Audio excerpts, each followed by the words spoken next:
하나님께서 오늘 우리에게 주신 말씀은 구약 성경 창세기 5장 1절에서 5절까지 말씀입니다.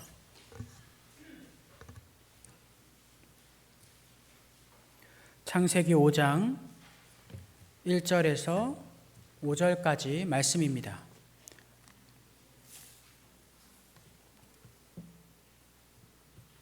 우리가 다 같이 한 목소리로 봉독하도록 하겠습니다.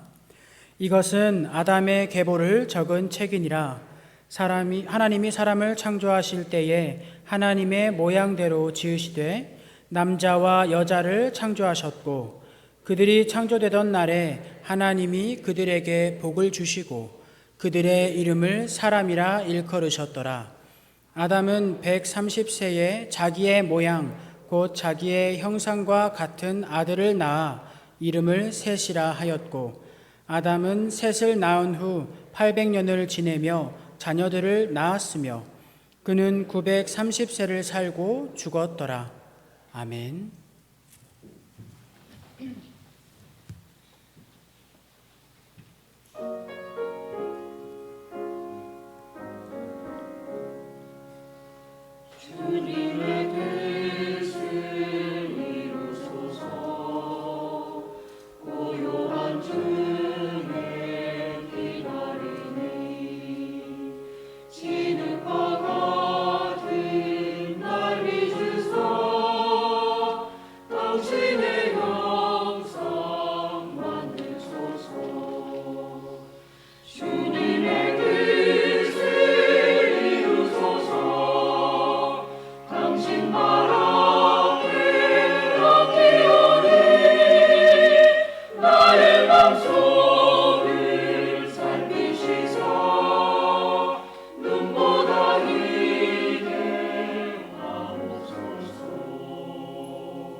아멘. 우리 이 시간 함께 성도의 교제를 나눌까요? 하나님께서 함께 하십니다.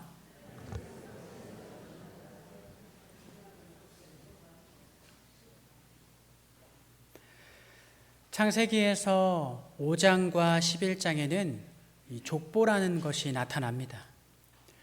우리가 보기에는 다소 조금은 불필요해 보이는 이 족보의 목적을 성경 안에서 찾아보자면, 먼저 자신의 근원이 어디에서부터 났는지 아는 것과 어떤 특정한 사람을 강조하기 위해서 이 족보가 나오는 것으로 보여집니다. 예를 들면 오늘 본문의 족보를 쭉 보다 보면 어디에서 이 족보가 멈추어지는지 알 수가 있습니다. 한번 볼까요? 5장 32절입니다. 그러면 어디에서 이 족보가 멈추어지고 있죠? 바로 노아입니다. 이 족보는 노아를 향해 가고 있는 것이고 그를 강조하기 위한 어떤 과정으로서 있는 것이죠. 또한 11장의 족보를 보면 누가 강조되었느냐 하면 12장에 나타나는 하나님의 언약을 통해 약속의 땅으로 향하게 되는 아브라함에게 그 강조점이 나타나게 됩니다. 이렇듯 대부분의 족보들은 처음에 그 기원과 마지막 인물이 강조되기 마련입니다. 이 내용들은 창세기의 족보를 보기만 하면 누구나 대부분 알 수 있는 내용들입니다. 그러나 우리는 오늘 이 시간 족보가 주는 또 하나의 중요한 사실을 기억해 보려고 합니다. 창세기가 특정한 사람을 강조하는 것 외에 족보를 통하여 알려주고자 하는 것은 과연 하나님과 사람이 어떤 관계성을 가지고 있는가를 알려주기 위한 것이었습니다. 혹시 한 달 전쯤에 제가 성도님들과 함께 창세기 1장을 나누었는데요. 창세기가 기록된 동기에 대해서 이때 이야기를 했는데 왜 이 동기가 무엇인지 아직 기억하고 계신가요? 네, 기억하고 계시지만 한 번 더 말씀드리겠습니다. 그 동기는 400년이 넘는 시간 동안 애굽에서 종살이를 하던 이 출애굽한 백성들이 이미 희미해질 대로 희미해진 하나님을 향한 어떤 신앙과 믿음을 가지고 있었다는 겁니다. 그것이 너무나 희미해져서 시내산에서 마주한 하나님의 실존을 경험할 때에 그들 속에서 나타나는 질문이 있었다는 겁니다. 그 질문은 이런 것들입니다. 과연 우리를 이끄신 하나님은 누구신가? 그분과 우리는 무슨 관계이길래 우리를 구하시고 우리에게 말씀을 따라 살라고 말씀하시는가? 바로 이에 대한 질문에 답변하기 위해서 또 하나님께 대하여 보다 자세히 알게 해주기 위해서 창세기가 기록된 것입니다. 그래서 창세기 1장에는 그들에게 하나님께서는 온 세상의 만물을 창조하신 창조주이시며 또한 끊임없이 일하시고 움직이시는 온 세상 만물의 주인이시자 주체자이심을 알려주었습니다. 그리고 오늘 5장 본문에서는 하나님과 우리의 관계의 또 다른 모습을 알려주고 있는 것이죠. 5장 1절과 2절을 보면요. 인류의 족보를 나열하는 그 순간에 하나님께서 사람을 창조하실 때에 하나님 형상대로 지으셨다는 이 말씀을 반복하고 있습니다. 창세기 1장에 나오는 말씀이죠. 이것이 다시 한번 나오고 있는 것이에요. 이것은 하나님께서 다만 창조주로서 그들을 만드시고 그것을 그냥 지켜보는 것이 아니라 인류에 대한 어떤 관계적인 측면을 동반한 채 지금까지 계속해서 함께 하셨다는 것을 강조하기 위함이었습니다. 즉 아담과 하와가 타락 이후에 그들의 손을 그냥 놓으신 것이 아니라 계속 관계를 맺고 있었다는 겁니다. 자, 그렇다면 하나님과 관계를 맺었다고 하는데 이 관계의 형태는 무엇이었을까요? 3절을 보면 우리가 그 힌트를 찾아볼 수가 있습니다. 5장 3절을 보면 아담은 130세에 자기의 모양, 자기의 형상과 같은 아들을 낳아서 이름을 셋이라고 했습니다. 자, 이것이 무엇과 되게 비슷하죠? 하나님께서 아담을 창조하셨을 때 자기의 형상과 모양대로 창조하셨다라고 합니다. 자, 그러면 하나님께서 인류를 창조하실 때 어떤 관계를 생각하시고 창조를 하셨나요? 부모와 자녀의 관계를 가지고 있었다는 겁니다. 마치 부모와 자녀처럼 그리고 그들의 선조들처럼 하나님께서는 그러한 관계 속에서 인간을 창조하시고 그것을 계속해서 이끌고 내려오고 있다는 사실을 공식적인 족보가 시작되기 전에 이미 공표를 해버리신 겁니다. 우리는 여기뿐만 아니라 누가복음 3장에서도 동일한 강조점을 발견할 수가 있습니다. 여기는 예수님의 족보가 나오는 대목인데요. 예수님의 족보는 마태복음과 누가복음에 기록되어 있습니다. 마태복음은 이렇게 시작합니다. 아브라함과 다윗의 자손 예수 그리스도의 계보라. 그런 반면 이 누가복음 3장에서는 이렇게 나타납니다. 예수님으로 시작하여서 거꾸로 올라가는 형태를 보이죠. 그리고 그 끝에는 이렇게 말합니다. 그 위는 에노스요, 그 위는 셋이요, 그 위는 아담이요, 그 위는 하나님이시니라 라고요. 우리는 여기서 마태복음이 강조하려고 하는 예수님의 모습과 누가복음이 강조하려고 하는 예수님의 모습이 다르다는 것을 발견할 수 있습니다. 마태복음에서는 아브라함의 혈통을 이어서 다윗에게 약속된 그 영원한 왕권을 계승하신 분이 예수님이시다라는 것을 이야기하려고 했던 것이고, 누가복음에서는 예수님은 하나님의 아들이다를 강조하려고 했다는 겁니다. 그러므로 하나님이 우리의 아버지가 되시고 선조가 되셨다라는 것을 창세기 5장과 누가복음 3장에 동일하게 강조하고 있는 겁니다. 그러므로 우리는 이 족보를 통해서 출애굽한 백성들뿐만 아니라 예수 그리스도를 믿는 우리 역시도 하나님과 어떠한 관계인지 확인할 수 있는 겁니다. 하나님은 그렇게 우리 아버지라는 것이죠. 그것은 예수님을 믿고 아버지가 된 것이 아니라 애초에 우리는 날 때부터 자녀로서 만들어졌다는 겁니다. 이것을 좀 쉽게 예를 들자면 탕자의 예를 들 수가 있습니다. 탕자가 아버지 아들로서 지내다가 아버지 재산을 가지고 밖으로 뛰쳐나갔습니다. 그런데 이렇게 뛰쳐나갔을 때에 아버지와 아들의 관계가 끊어졌나요? 아니면 여전히 똑같은 가운데에서 계속되어지고 있었나요? 계속되어졌습니다. 다만 그 아들이 모든 것을 잃고 다시금 아버지와 자녀의 관계로 들어올 때까지의 시간이 필요했을 뿐이지 아버지는 여전히 계속해서 그 아들을 기다리고 아버지로서 존재하고 계셨던 겁니다.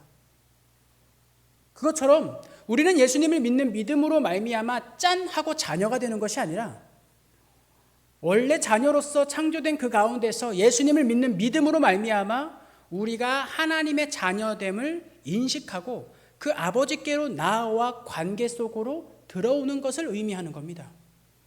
예수님을 믿는 믿음으로 아버지를 인식하고 그 가운데로 나오는 것, 이것이 우리에게 믿음입니다. 그러므로 오늘 말씀에 의하면 우리는 처음부터 우리를 자녀 삼아주신 아버지의 은혜 속에 있었다라고 할 수 있겠습니다. 여러분 주변에 여러분들이 사랑하시는 믿지 않는 사람들이 역시 하나님 아버지의 은혜 속에 있는 존재라는 것을 기억하시고 그들을 위해서 기도하시기 바랍니다. 자, 좀 더 살펴보겠습니다. 2절에 나타난 인류와의 관계에서 하나님께서 하신 일은 창조 말고 또 한 가지가 있습니다. 그것은 바로 복을 주셨다는 겁니다. 그 복의 내용은 생육하고 번성하여 땅의 모든 것을 다스리라는 그런 말씀이었고 이것을 가능하게 하게 되는 것은 하나님과의 동행으로 말미암아 나타나게 됩니다. 발현되는 것이죠. 이러한 복을 내리는 형태는 창세기 족장시대의 가정에서 나타나는 특징으로 이어지고 있습니다. 그 특징은 아버지가 아들에게 복을 내리는 모습입니다. 아버지가 아들에게 축복을 함으로써 하나님의 계속되어지는 관계가 이어져 내려오고 있다는 겁니다. 이게 무슨 말이냐면 아버지가 아들에게 축복을 한다고 해서 그 말에 진짜 힘이 있어가지고 그 아버지에게 특별한 능력이 있어가지고 아들에게 복이 내려지는 것이 아니라 아버지가 아들을 축복하는 그 모습, 그 형태를 통해 하나님께서 일하신다는 겁니다. 그러므로 이 가운데서도 하나님의 일하심을 우리가 발견할 수 있어야 되는 거죠. 우리가 하나님의 이름으로 하나님을 믿는 믿음으로 자녀들을 축복할 때 우리의 말에 힘이 있는 것이 아니라 우리의 말을 통해서 축복하는 이야기를 통해서 하나님이 그 자녀들에게 일하신다는 겁니다. 그리고 하나님의 이러한 움직임은요, 단순히 축복의 형태로만 나타날 뿐만 아니라 그 자녀에게 직접 나타나셔서 확인시켜주는 모습도 나타납니다. 창세기 1장에 나오는 생육하고 번성하라라는 이 명령과 복을 오늘 5장 2절에 다시 한번 반복함으로써 그렇게 보여주고 계시고 또 9장 7절을 가면 너희는 생육하고 번성하며 땅에 가득하여 그 중에 번성하라 하셨더라 라는 이 말씀으로 홍수 이후에 새로운 땅에 정착한 노아에게도 다시금 재확인시켜 주십니다. 또 12장 2절을 보면 내가 너로 큰 민족을 이루고 내게 복을 주어 내 이름을 창대하게 하리니 너는 복이 될지라 라고 말씀하시면서 아브라함을 부르실 때에도 역시 확인시켜주고 계십니다. 이렇듯 하나님께서는 이 인류를 지으신 것뿐만 아니라 아버지로서 인류를 대하시고 관계하시며 처음 주셨던 그 복을 계속해서 그 자녀들에게 유지하여 지켜주시는 모습을 보여주고 계십니다. 그러므로 우리 삶에 하나님과의 동행이 이어지고 있다면 우리 삶에도 하나님께서 이 복을 재확인시켜 주시는 순간들이 있을 거라는 겁니다. 그러므로 도대체 우리를 구하고 이끌면서 명령하시는 하나님은 도대체 누구이고 우리랑 무슨 상관입니까? 라고 묻는 출애굽한 백성들과 도대체 우리가 왜 하나님을 믿어야 됩니까? 라고 묻는 우리들의 물음에 대한 답변으로서 창세기는 이렇게 말하고 있습니다. 하나님께서는 우리를 창조하셨고 복을 주시며 계속해서 함께 하시는 사랑의 아버지시기 때문이다 라고요. 욥기 42장에 등장하는 하나님 역시도 창조주 그리고 아버지 하나님에 대한 이야기가 나타납니다. 또한 예수님께서도 똑같은 의미로서 말씀하셨습니다. 예수님의 이야기를 한번 볼까요? 마태복음 6장 26절에서 30절 말씀을 제가 봉독하겠습니다. 공중의 새를 보라. 심지도 않고 거두지도 않고 창고에 모아들지도 아니하되 너희 하늘 아버지께서 기르시나니 너희는 이것들보다 귀하지 아니하냐. 너희 중에 누가 염려함으로 그 키를 한 자라도 더 할 수 있겠느냐. 또 너희가 어찌 의복을 위하여 염려하느냐. 들의 백합화가 어떻게 자라나나 생각해 보라. 수고도 아니하고 길쌈도 아니하느니라. 그러나 내가 너희에게 말하노니 솔로몬의 모든 영광으로도 입은 것이 이 꽃 하나만 갖지 못하였느니라. 오늘 있다가 내일 아궁이에 던져지는 들풀도 하나님이 이렇게 입히시거든 하물며 너희일까 보냐. 우리 삶에서 하나님의 손길을 따라가는 가운데 우리에게 유익이 되지 않을 일이 없다라고 예수님께서 말씀해 주십니다. 너희들이 걱정하는 그것을 하나님께서 어찌 보장해 주시지 않으랴라고 말씀해 주시는 겁니다. 그러므로 하나님께 더욱 집중할 수 있도록 안내해 주시는 것이죠. 저는 이 부분을 반드시 하나님과 성도님들 개개인 간의 관계 속에서 고백할 수 있게 되기를 바랍니다.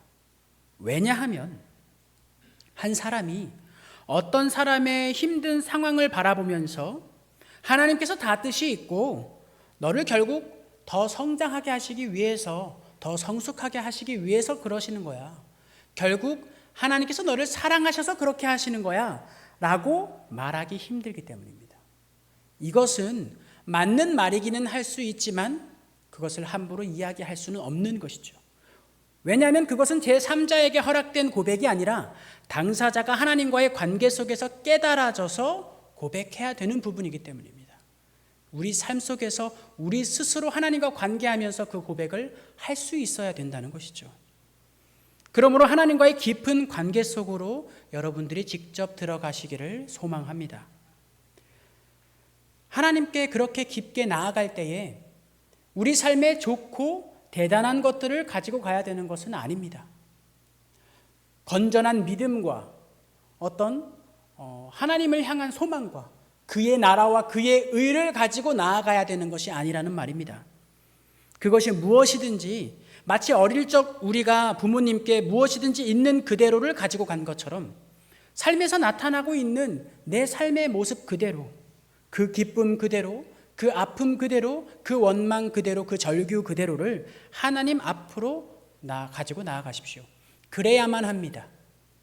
제가 왜 이렇게 확신해서 말씀드릴 수 있냐면 시편에 이미 그 사람들이 고백하는 모습을 보았기 때문입니다. 먼저 시편 113편을 제가 봉독하겠습니다. 할렐루야, 여호와의 종들아 찬양하라. 여호와의 이름을 찬양하라. 이제부터 영원까지 여호와의 이름을 찬송할지로다.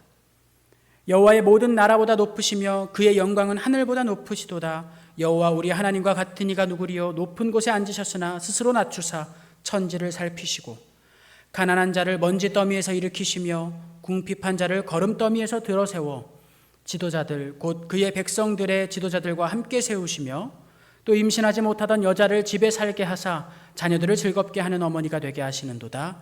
할렐루야. 이 말씀은 마치 어떤 고통에서부터 해방된 기쁨 혹은 어떤 간절한 소망의 성취로부터 오는 큰 기쁨을 가지고 하나님 앞에 나가서 찬양하는 모습을 상상하게 합니다. 여기에는 하나님의 창조주 되심이 있고 우리와 동행하시는 아버지 되심이 있으며 세상에서 능히 하지 못했던 문제들을 해결해 주시는 전능자이신 하나님이 담겨져 있습니다. 아마도 이 찬양을 했던 시인은 하나님과의 관계가 이전보다 훨씬 풍요로워졌고 깊어졌을 겁니다. 다음으로 시편 88편입니다. 여호와 내 구원의 하나님이여, 내가 주야로 주 앞에서 부르짖어 싸우니 나의 기도가 주 앞에 이르게 하시며 나의 부르짖음에 주의 귀를 기울여 주소서 하면서 이후로 계속 자신의 고통을 하나님께 호소하는 내용이 나타납니다. 우리는 이런 시를 탄식시라고 부릅니다. 그리고 탄식시의 마무리는 대부분 어떤 형태를 보이냐면 하나님을 찬양하고 찬송하는 것으로 끝이 납니다. 나는 지금 이렇게 현재 가운데서 힘들어 하지만 나의 구원이신 하나님이 결국 나를 이끌어 주실 것이고 보호해 주실 것입니다. 찬양 할렐루야 하면서 끝난다는 거죠. 그런데 이 탄식시는 조금 다른 모습을 보입니다. 이 탄식시의 끝은 이렇습니다. 주의 진노가 내게 넘치고 주의 두려움이 나를 끊었습니다.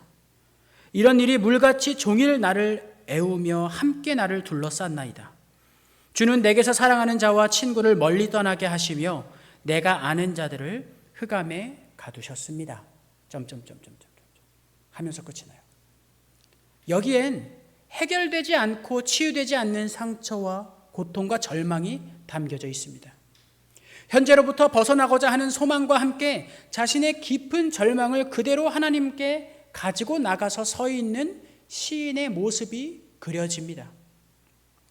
아마도 이 시인은 그 시간과 길을 지나면서 그 역시도 하나님과의 관계가 이전보다 훨씬 깊어질 겁니다. 아니요, 오히려 단단해질 것이다 라는 말이 적합할지 모르겠습니다.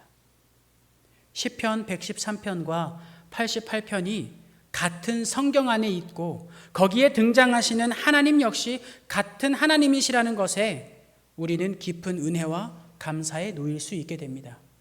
왜냐하면 언제나 반드시 하나님께서 우리와 함께하고 계신다는 것을 증명하는 명확한 증거로서 보여지기 때문입니다. 이렇게 이 시인들과 같이 하나님과 깊은 동행과 그로 인해서 나타나는 삶의 고백이 상상이나 글이 아니라 실제 우리 삶에서 나타나기만 한다면 그게 얼마나 좋을까요? 그리고 바로 그런 사람들이 오늘 5장의 족보 가운데서 강조되어서 나타나게 됩니다. 그 강조된 사람은 2명이 있습니다. 제가 답은 바로 말씀드릴 테니까 나중에 집에 가셔서 천천히 찾아보십시오. 네. 먼저 5장의 족보를 쭉 보다 보면은 다른 사람들과 달라 보이는 한 사람이 눈에 띄는데 바로 에녹입니다.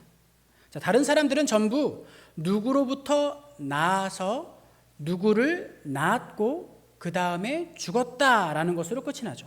그런데 반면 에녹은 죽음이 아니라 하나님께서 데려가셨다라는 사라짐으로 그 끝이 나게 됩니다. 이것은 승천을 이야기하고 있는 겁니다. 이걸 좀 더 신학적으로 정의해보면 이렇습니다. 범죄한 인류가 죄인을 낳았고 모두가 죽음으로 끝이 나는, 즉 죄값으로 마무리가 되는 결과로 나타나게 되는데 그 가운데서 에녹은 우리에게 무엇을 알려주고 있냐면 아직 구원에 대한 지식이 밝혀지지 않은 이때에 인류가 자초했던 하나님의 심판으로부터 벗어날 가능성이 있다는 그 구원의 한 줄기 빛을 비추어 주고 있는 겁니다. 즉 족보에서 구원이 발견되어지는 겁니다. 에녹이 구원받았다. 인류가 자초한 심판으로 죽음에 이르지 않고 하나님께 올려졌다라는 이 구원의 한 줄기 빛을 시사하고 있는 거예요. 보다 확실하게 이 족보에 나타난 구원의 소망을 이야기하기 위해서 또 한 사람을 살펴보자면 우리는 노아를 살펴볼 수 있습니다.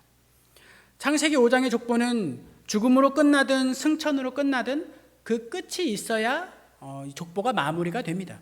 그런데 이상하게 노아는 그 끝이 5장에 나오는 것이 아니라 9장에 가서야 나오게 되는 것이죠. 즉 9장에 가서 노아의 죽음이 나오게 된다는 겁니다. 그러므로 사실 이것을 삶과 죽음으로 이 족보 이야기를 나타낸다면 5장에서 시작된 족보는 9장에 가서야 비로소 끝이 난다고 이야기할 수 있겠습니다. 그러므로 6장, 7장, 9장까지의 내용은 노아를 모두 강조하고 있는 것을 나타내고 있죠. 자, 그러면 이렇게 다른 사람들과는 좀 다르게 강조되고 있는 에녹과 노아에게 나타난 공통된 특징은 뭘까요? 성경에 나와 있습니다. 자, 5장 24절입니다. 에녹이 하나님과 동행하더니 하나님이 그를 데리고 가심으로 세상에 있지 아니하였더라. 자, 여기서 특징이 뭔지 한번 기억해 보시고 6장 9절을 함께 보시죠. 6장 9절입니다. 이것이 노아의 족본이라. 노아는 의인이요 당대의 완전한 자라. 그는 하나님과 동행하였으며. 자, 답이 나왔죠? 그들은 하나님과 모두 동행한 사람으로서 성경에 나타납니다. 하나님과 동행한 사람들에게 구원의 비밀이 나타났고 그것이 현실이 되었으며 그들은 성경에서 강조되고 있습니다. 동행은 우리가 알고 있는 것처럼 그냥 같이 걸어가는 모습의 이미지가 아닙니다. 하나님의 동행의 구체적인 이미지는 창세기 48장에 나오는 야곱의 축복에서 엿볼 수 있습니다. 제가 봉독해 드리도록 하겠습니다. 내 조부 아브라함과 아버지 이삭이 섬기던 하나님, 나의 출생으로부터 지금까지 나를 기르시는 하나님, 나를 모든 환난에서 건지신 여호와의 사자께서. 바로 이것이 동행에 참된 이미지입니다. 그저 나와 함께 걸으시는 분이 아니라 이전부터 나의 조상들과 함께 하셨고 내가 날 때부터 지금까지 나를 손수 기르셨으며 내가 환난에 빠질 때면 여김없이 바라보시고 방관하시고 말씀으로써 우리에게 응원을 하시는 분이 아니라 직접 그 손길로 우리를 끄집어 내주시는 그 하나님이 내 삶에 함께하는 동행자이시다라는 겁니다. 이것이 동행의 참된 이미지입니다. 자, 그러면 이 동행이 나타나고 있는 에녹과 노아를 보면서 우리는 이런 생각을 할 수 있습니다. 아니, 누가 에녹과 노아가 하나님과 동행하지 않는다는 사실을 누가 모릅니까? 당연히 에녹과 노아는 누가 봐도 하나님과 동행하는 사람이죠. 문제는 뭐냐면 저는 에녹도 아니고요, 노아도 아닙니다. 저는 그들과 같지 않습니다. 저는 그들과 같이 대단한 믿음을 가지고 있는 사람이 아니라 그냥 평범하거나 평범해서 살짝 떨어지는 믿음을 가지고 있을 뿐입니다. 저는 그만큼 될 수 없습니다 라고 생각한다는 겁니다. 여기엔 우리의 어떠한 편견이 자리 잡고 있냐면 에녹과 노아가 뭔가 조금 남달랐기 때문에 가능했다라고 생각하는 것입니다. 그러나 그들이 하나님과 동행할 수 있었던 이유는요, 그들의 특별함에 있지 않습니다. 창세기 6장 9절에 나오는 하나님과 동행하는 노아의 특별함은 그 근원이 바로 그 이전절인 8절에 등장하고 있습니다. 8절을 한번 볼까요? 6장 8절입니다. 그러나 노아는 여호와께 은혜를 입었더라. 자, 그가 하나님과 동행하기 위한 조건은 노아라는 사람의 특별함에서부터 나오는 것이 아니라 하나님의 은혜로부터 나왔다는 것입니다. 여기엔 어디에도 하나님께서 사람의 능력이나 행위를 보고 행하셨다고 나타나지 않습니다. 율법도 당연히 없었죠. 아직 주어지지 않았으니까요. 그러므로 하나님께서는 한 사람 한 사람 개개인을 향해 하나님의 은혜를 예정하셨고 그 은혜로 사람이 하나님과 동행하는 것을 목적으로 하시는 아버지로서 존재하셨습니다. 자, 다시 잘 들으십시오. 여러분들 한 명 한 명에게 하나님께서 태초에 은혜를 예정하셨어요. 아, 내가 이 사람에게 은혜를 줘야지 하면서 은혜를 예정하셨고 그 은혜로 말미암아 뭘 하기를 원하셨냐면 함께 아버지와 자녀의 관계로서 살아가기를 원하셨다는 거예요. 같은 집에서 아버지와 자녀로 살아가기 위해 필요한 은혜를 애초에 예정하셨다는 겁니다. 그리고 그 은혜로 계속해서 우리를 자녀로 남게 하시려고 끊임없이 움직이시는 아버지로서 지금 존재하고 계십니다. 그래서 우리 그리스도인들은 은혜 아니면 살아갈 수 없다고 고백하는 겁니다. 아니, 숨을 쉴 수는 있지만 우리의 삶의 참된 면모를 전혀 발견하지 못하게 될 겁니다. 즉 죽은 삶을 살 거라는 겁니다. 우리는 여기서 창세기에서 나타난 이 구원의 이야기가 예수님을 믿는 믿음으로 구원을 얻는 것과 똑같다라는 것을 알 수 있습니다. 우리에게 어떻게 구원이 나타납니까? 출애굽의 구원은 무엇을 근거로 합니까? 라는 질문에 창세기는 이렇게 이야기하는 겁니다. 하나님께서는 구원의 근거를 사람에게서 찾지 않으시고 하나님이 직접 은혜를 주심으로 스스로 구원의 근거가 되셨습니다. 그리고 끝까지 그 사람을 구원하시기 위해 포기하지 않으십니다. 구원이라는 결과를 보이시기 위해 끊임없이 움직이시고 기다리십니다. 라고 대답하는 것이죠. 사랑하는 성도 여러분, 하나님께서는 이렇게 우리에게 아버지가 되셨습니다. 그리고 우리는 그 하나님의 은혜 안에 있기 때문에 자녀입니다. 하나님께서는 우리 스스로가 생각하는 나 혹은 세상이 판단하는 나로 우리의 가치를 매기지 않으셨습니다. 하나님께서는 처음부터 끝까지 하나님께서 생각하시는 가치로서 나를 생각하십니다. 그 가치의 정도는 창세 이전부터 함께 존재하신 아들을 보내시어 그 목숨을 내어주시는 정도입니다. 이것을 통해 끝까지 우리를 자녀로 남게 하시려고 하십니다. 그렇기에 하나님은 우리에게 사랑의 아버지십니다. 그런 하나님과의 관계 속에서 우리가 반응할 수 있기를 바랍니다. 그 반응은 우리가 하나님 앞에 순복하는 것이며 하나님을 닮는 것으로서 나타날 겁니다. 오늘 말씀을 통해서 우리의 아버지 되신 하나님을 깊이 사모하고 알아갈 수 있기를 바랍니다. 한 주간 성도님들께서 말씀을 묵상하시면서 또 삶을 살아내시면서 그 속에서 느껴지는 하나님의 아버지 되심을 좀 깊이 묵상해 보시기 바랍니다. 우리가 하나님 아버지께 나아가는 그 길, 하나님과 깊은 교제 가운데 있는 그 관계하고 있는 그 길이 우리에게 고통일 수도 있습니다. 아니요, 아마도 반드시 고통일 겁니다. 그러나 그것으로부터 오는 하나님을 아는 그 기쁨과 하나님을 아는 데서 오는 그 풍요로움에 우리의 그 고통이 비할 수 없다는 사실을 성도님들께서 경험하시기 바랍니다. 이것은 우리가 백날 말해봤자 소용없습니다. 이것은 경험해야 되는 겁니다. 고통 중에서 발견되어지는 하나님의 아버지 되심을 우리가 경험할 때 그 속에서 우리는 기뻐할 수 있고 감사할 수 있는 것이죠. 그 속에서 우리는 소망을 잃지 않고 무너지지 않을 수 있는 겁니다. 그 기쁨을 우리가 함께 나누고 공감할 수 있게 되기를 간절히 소망합니다. 우리 이 시간 함께 기도하실 때에 오늘 말씀에서 보았던 복과 은혜로 구원을 주시려는 하나님 아버지와 작은 티끌 같으나 자녀 삼아 주셨기에 하나님을 아버지라 부를 수 있게 된 우리의 그 관계를 묵상하면서 예수 그리스도의 깊은 은혜에 함께 감사하겠습니다.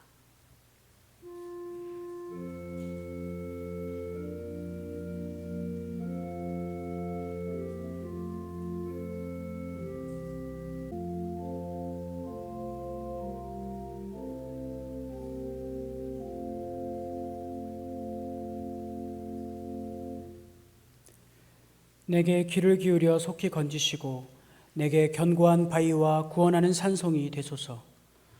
주는 나의 반석과 산성이시니 그러므로 주의 이름을 생각하셔서 나를 인도하시고 지도하소서. 아멘.